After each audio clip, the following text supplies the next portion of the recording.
the famous Route 91 shooting that was on October 1st. I had been there the entire time. It was the deadliest mass shooting. 58. 58 Yeah. killed and like But 400 and something wounded, right? Yeah. He's shooting from a elevated position in a position. hotel room. Yeah. You know, I was sitting there at the time with my wife and a couple friends, and as I'm trying to straddle 4 beers in my hand, I heard a single gunshot. Yeah.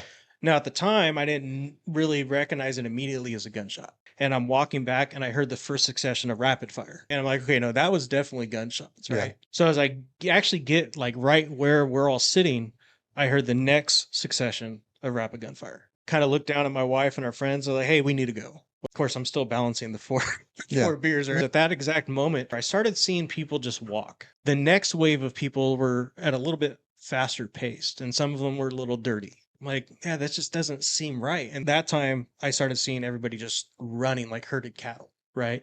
And all of a sudden you start seeing people covered in blood. At which point I wasted my $100 when I dropped it on the ground. Yeah. I grabbed my backpack. And as I'm running into the stage, I find this young lady. She's laying on the ground. She's bleeding profusely from her leg. The security didn't let me bring any of my medical gear with me. So I didn't have any tourniquets. I didn't have anything. And as I'm doing that, I felt something hit my leg. Didn't really think anything of it. And my wife grabbed me and dragged me out of there. There's a entry driveway.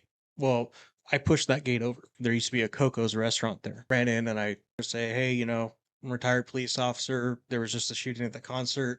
You know, we need to lock this place down. We ended up having like 70 something people inside that restaurant. And we ended up having 12 gunshot victims there. And I called 911. And the dispatcher was just like, we don't have any resources to come to you right now, right? And mind you, this is about 10:15 at night. We ended up getting the first ambulance there about just before 4 o'clock in the morning. The one thing about that entire incident is a little traumatizing, right? There was a young lady there. She was 17 years old. I can't remember her name. She was crying. She was by herself. And she's like, well, I was here with my mom. It was just your mom. And when she turned around, I saw 2 perfect bloody handprints on her back. She said, yeah, that was her mom pushing her away. Oh, wow. And so, you know, it's kind of hard not knowing, you know, hey, did her mom survive? Did she get reconnected with her mom? Where is she at now? It took a ricochet. I found some metal jacketing in my calf. Again, superficial. Didn't even realize it until I was actually at the hotel and took a shower. Even the ones that aren't direct hits, I mean, he's probably skipping hundreds of rounds into people. The round is hitting at a 40-degree angle. Those rounds are floating about 20 degrees off the ground, and they're just flying, you know, 8-9 inches off the ground wherever they're going. So probably a lot of calf injuries. Very lot. Like even when we were at the Coco's restaurant, there was one guy that got shot in the ear, and everybody else had ankle or calf or knee injuries.